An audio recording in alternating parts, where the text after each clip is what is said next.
นั่นเลยไม่หรอวะฮะไอ้พวกนี่บางกำลังบางในบางนี่พอแล้วป่ะ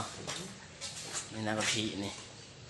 น้ำกะทิขันกับมือเลยมันขี้มือล้วน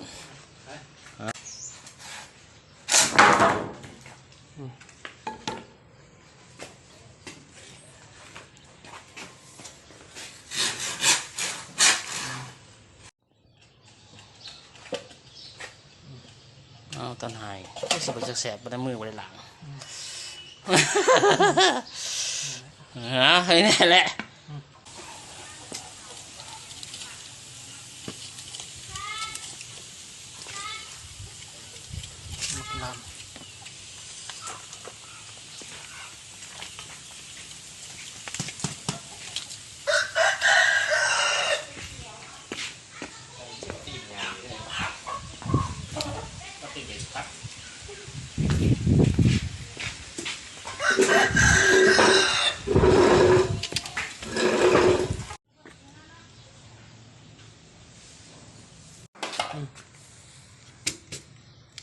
ค่อยๆนะ